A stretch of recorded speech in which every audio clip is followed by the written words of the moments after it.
please, Chris and Nick. And comedy and business management. That's what's up. Situation. Real stuff. I feel like I got a hum. Hold on. I got a little bit of a hum. Yeah. I think it might be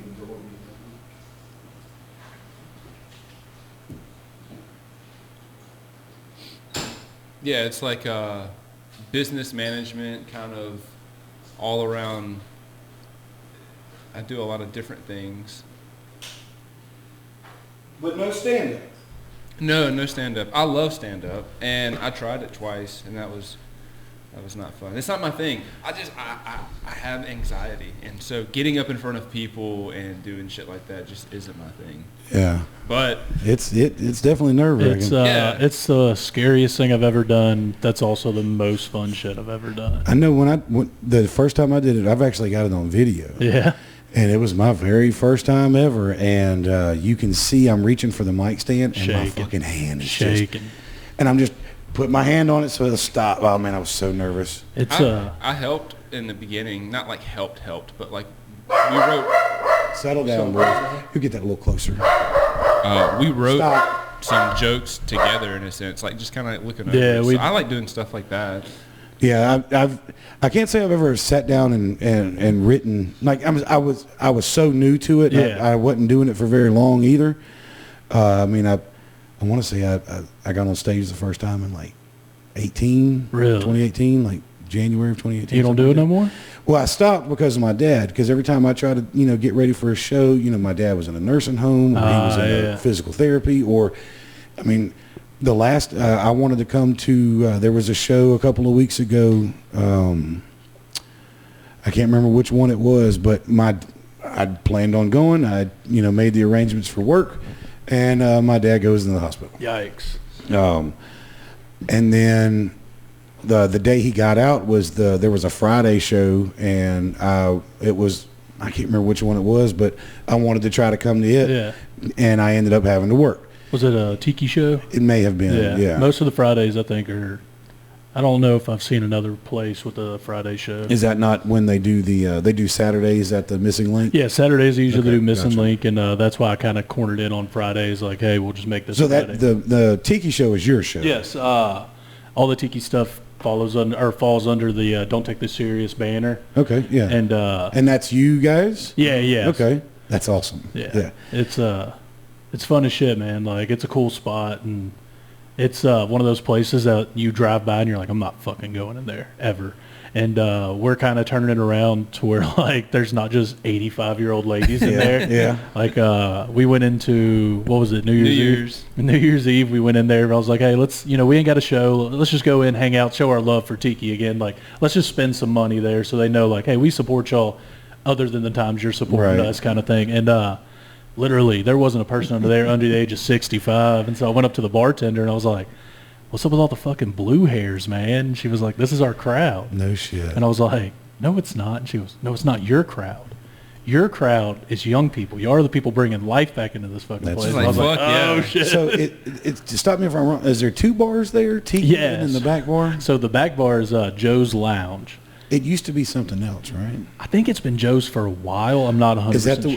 Because they used to do an open mic jam session. Yeah, they still do that, I think. No, Tiki does those, I think, on Tuesdays. Well, I know that back in the day, it was a Monday with Jerry Beach. Local guitar player. Yep. I know his daughter, Robin. And I actually played at that open mic one time, long time ago. I used to play the drums. She performed over a New Year's Eve. Robin? No, she hell of a set of pipes on her, man. Yeah, she can sing. Yeah, I remember the first time I ever heard her sing, it was Rolling on the River. Yeah. And I was like, damn. You're like, this bitch can sing. Yeah. I mean, her daddy played the shit out of that guitar too, man. Yeah. And I remember when I was up there, it was my, I'd been playing the drums for maybe 3 months. Yeah. It was my first time ever getting up live and trying to do it. And he was like, everybody look at him. This is his first time. I'm like, making nervous. Struggling. You fucking son of a bitch. No, he said it before we even started. God. And he's like, everybody look at him. He's a new guy. Make sure he knows he's uncomfortable. And that night, the guitar player gave me the best advice, or the bass player gave me the best advice I ever got as a drummer, which was play the notes that I play. If I'm playing quarter notes, you do quarter notes. If I'm doing whole notes, don't do quarter notes. Yeah, don't keep doing the same shit. Play with me. Yeah. And I'm like, okay, all right. So, but I mean, I was so new and I was so nervous. remember. I think I dropped the sticks like 4 times in just in one hands. song. Yeah, boom, clack, boom, clack. I mean, just basic. Just trying to stay afloat.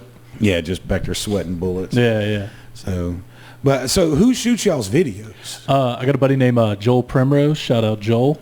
He's I've known Joel probably like 10 years or so. Used to work at Landers with him, and he was the reason I stayed afloat over there. He was an internet manager, and he kept giving me leads and shit. And but yeah, Joel, he's full-time online internet sales or whatever over at Landers. But like his passion is like, I like doing these cool, funny advertising shit. Like, just I like shooting videos. And so I hit him up and I was like, hey, you got a nice camera. I need your fucking help. And he's like, come on, let's go.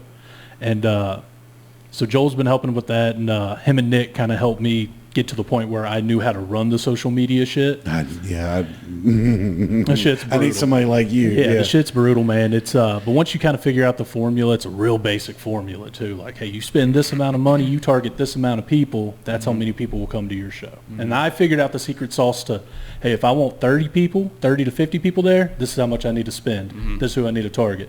Or if I want 100 people there, this is how much I need to spend. Really? Yeah. So there is a happened too. Like there's 100 people came to 7-Tap. Or over 100 people came to 7-Tap. Now, was that the rooftop show? No, that's something I wanted to ask you about. So that's this two totally different things. 'Cause Yeah. it looked like the pictures that I saw. It looked like there was a lot of people. There, whatever that decent outdoor amount. venue was that y'all Yeah, did, we which did I assume was the rooftop. we did the rooftop show, and we had about 50 people there because we had 45 chairs.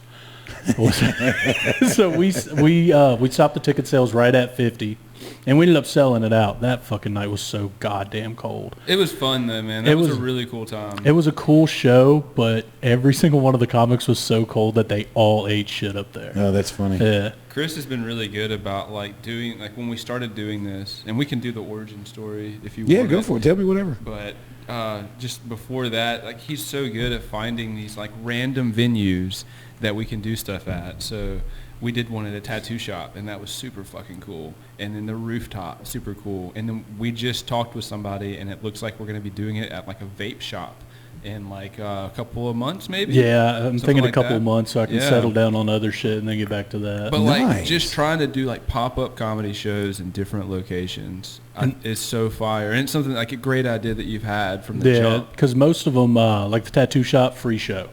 We're going to do the vape shop, 100% free show. Because basically what that does, we get these places that have a following, and we're like, well, we got a following too. We know our people will come, but let's introduce more people to this shit. Let's not charge them. Let's just do it for free. Right. So the tattoo shop, me and him were at first we were doing shit giveaways at Tiki. Hey, we're going to do a raffle. We're going to give away a $40 bar tab. And so people are like, fuck it, I can go get drunk for free. Let's go do that. And the tattoo shop, we were like, shit, you want to go? Me and him were like, hey, let's just throw half each and do a $50 gift card there. And I talked to the owner of the shop, and I was like, hey, do you want to go half on a $50 gift card with us? And he's like, I'll just give you all a free $100 one. So, yeah, at the end of the night. Nice. Yeah, Ghost Fire nice. Tattoo. Yeah, shout out Ghost Fire, man. Yeah, What's his name? You got Shane McCormick over there. Yeah, he's the one that runs that shop. And he's really cool. He hit me up the other day, and they're about to have their anniversary party that they do every year. And he wants to get us back over there. And he's like, I want to do comedy and bands, which anybody's done comedy with music, it's a shit show, but we're going to fucking do it. Fucking hey, who cares? Yeah, who cares? I was like, if we can get one more person interested in this shit, that's all I'm wanting to do. That's awesome. Well, I didn't realize y'all were doing that much. I guess I saw it. I didn't realize it was you guys putting it. Yeah. Good for you guys. Yeah. Because we have no comedy scene here. And that was one of the problems I had with it when I was doing it. It was like, man, you don't get to do it enough. Yeah. It felt like I was telling the same jokes over and over again. Yeah. Wasn't able to kind of get them, off the ground. And it's real hard when you have so when I first started, I was going every week over to LOL. And I was just like, okay, I need a new 5 minutes each time I do it. Right. Which is fucking hard. Right. I can make shitty jokes, but I don't want to go up there and halfway do it. That's how I was kind of thinking it. And recently I've gotten to the point I'm tired of fucking writing jokes. I'm going to take a step back and just build this brand up and build the comedy scene, and then I'll hop back in the meantime. Yeah. So it seems to be tough building any kind of a scene here in Shreveport. So my kind of whole game plan was, so the whole reason this thing started out with me and Nick, I'm off on Fridays. I work a 4-day week, and Nick's like, fuck it, we need to hang out. Like, let's do guys' night every Thursday. So we were, like, finding shit to do. Like, one night we went to the casino, and he was like, yo, you want to have a free night? Have you ever had a free night? This is the greatest fucking concept in the whole world. It works. Please explain. Okay. Cigarettes up for grabs? You can have, yeah, fuck yeah. Hell yeah. So you want a cigar? You want a cigar? I'll smoke a cigar, man. All right, I got the one that you asked for. Hell too, yeah, Cuba. When I went in there and asked her, I was like, do you have something called an acid Cuba? She said, Cuba, dumbass. I said, oh, okay. You sure you don't want one? No, I'm good right now. Thank you. Let me get you one. But yeah, when we first started, like the free night. So Nick's like, look, we're gonna go to the casino. I'm gonna put some money on what are you betting, colors or? No, we did. You play 3-card poker. Okay, yeah. So he was. I like 3-card. So he decided, like, hey, this is how we're gonna do this. We're gonna start. Excuse my Diet Coke beer burps, Diet Coke beers, but so he put some money on it, and he won. I think it was like $40 or whatever. Yeah, you just go in with a small amount of money. You don't go crazy. You go in with like $50. You do 3-card poker. You're only playing against the house. Right. You're gonna fucking win. Right. And so once you win like $30, cool. Don't keep playing. And now you go down. You were able to play for like what? We played for like an hour and a half off that. Is this a good enough cut? Is this gonna smoke? I love it. Yeah, That's I like a good that. cut? I like that little V cut. If you don't mind, and I'll take your trash. Well, you can just put in that ashtray. And then we just take that the winnings and we go down to 8-ounce Burger Bar and we eat and then we had a free night. I love 8-ounce. Yeah. Okay. All right. So like we got to have a guys' night and not spend any money. And then if you lose, you still got to go and hang out and it only cost you $50, you know, to go and have this fun night with the bros. Yeah. No, that makes perfect sense. My wife and I used to go, but we took $100 a piece.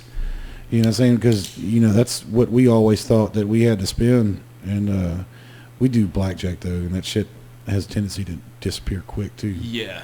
Yeah. I like 3-card. I never think about playing it until I've only got $25 left. And I like Let It Ride. Yeah, just put it on there. Yeah. Don't even fucking look at the cards. Just let it happen. Yeah, remember we were doing that, and like you got so nervous about that because I was like, yeah, fuck it, don't even look at the cards. And they wouldn't. Oh, you talking about 3-card poker? Yeah. What have you ever played Let It Ride? Oh, that's a game. Yeah, oh no, yeah. I haven't played that. So what it is it's basically it's poker. So you get 2 cards. The dealer you get 2 cards. The dealer kicks over 3. You bet. You have 3 bets, 1 bet, 2 bet, 3 bet, right? So the dealer, you get your cards, and based on your cards, you decide, do I want to keep all 3 bets out or do I want to pull this one back? And if you have jacks or better, it's automatically 1-1. You know what I mean? Or 2-1, whatever it is. So the dealer flips over 1 card. So now you've got 4 cards. So you're trying to make a poker hand, jacks or better, pair of jacks or better. And when she flips over her first or her second card, you decide, do I want to take my second bet back? And you have to leave your last bet down. So based on what you have, you're trying to run it out. And if you run it out on the last one, now you got a jack in your hand, she flips over jack, hey, you win. But if you turn it over and you got a pair of jacks in your hand, you just let it ride. And you get paid on all 3. If she flips over jack, then you got trip jacks. If she throws over another one, you got 4. Holy shit! Oh my God! I think it's one of those tables that it maxes out on what you can win. Yeah. And it's $25,000 for a hand if you get a royal flush. And I think it's like if you're betting $5 a hand, it's like ridiculous to 1. I haven't seen this at the game at the Bose. Yeah, I know they used to have it. I hadn't been in the casino in a long time. They used to have it, but it's called Let It Ride. So much fun. I want to look for that. Yeah, so much fun. If you like 3-card poker, I think you'd like Let It Ride. Let me see that cutter.